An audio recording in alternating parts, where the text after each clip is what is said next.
anakwenda sasa kutaka kupotosha umma, na ndio kile kitu ambacho kilichofanyika jana.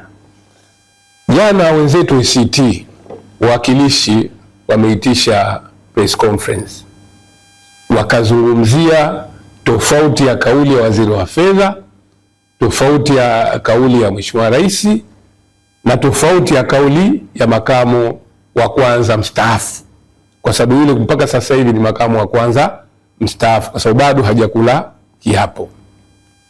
Sasa yale mambo ambayo waliwazungumza, yale mambo tayari yalikwisha kuzungumzwa ndani ya Baraza la Wawakilishi, na kwa mujibu wa katiba hii ya Zanzibar ya mwaka 1984 ukiangalia kifungu cha 43(5), na naomba nikinukuu ili sasa tujiridhishe kile ambacho ninachokizungumza ndio kilipaswa hasa kitekelezwe. Ukiangalia kifungu cha 43(5) kinasema hivi: moja, kutakuwa na Baraza la Mapinduzi ambalo linajumuisha rais, makamu wa kwanza wa rais, makamu wa pili wa rais, mawaziri pamoja na wajumbe wengine kama rais atakavyoona inafaa, yani itakavyoona inafaa wale ambao atawateua kwa wajumbe wa Baraza la Mapinduzi. Wajumbe wa Baraza la Mapinduzi kifungu B cha pili watateuliwa na rais kutoka miongoni mwa wajumbe wa Baraza la Wawakilishi. 43(3) inasema mwanasheria mkuu wa serikali atahudhuria mikutano yote ya Baraza la Mapinduzi na atakuwa na haki zote za mjumbe wa baraza hilo la Mapinduzi. Lakini 43(4) kinasema kazi za Baraza la Mapinduzi zitakuwa kumsaidia na kumshauri rais katika masuala ya serikali ya mapinduzi ya Zanzibar.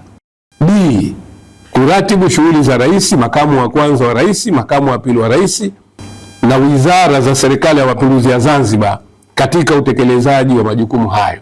Hizo ibara nilikuwa najaribu kuzisoma, lakini ninayokusudia hasa kuikariri hapa ni hii 43(5) ambayo inasema serikali ya mapinduzi ya Zanzibar chini ya mamlaka ya rais ndiyo itakuwa na uwezo wa kufanya maamuzi juu ya sera za serikali kwa ujumla, na mawaziri chini ya uongozi wa makamu wa pili wa rais watawajibika kwa pamoja katika Baraza la Wawakilishi kuhusu utekelezaji wa shughuli za serikali ya mapinduzi ya Zanzibar.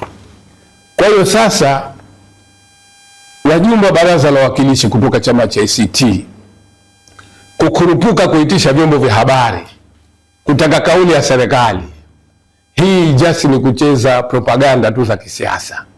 Serikali kwa mujibu wa katiba ya Zanzibar 43(5) ambayo nilisoma sasa hivi, sisi serikali tunawajibika kwa Baraza la Wawakilishi, hatuwajibiki kwa waandishi wa habari.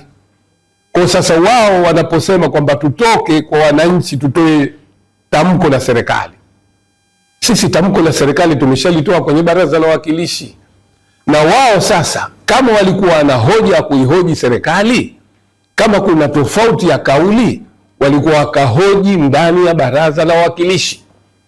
Ndani ya Baraza la Wawakilishi wana haki zote.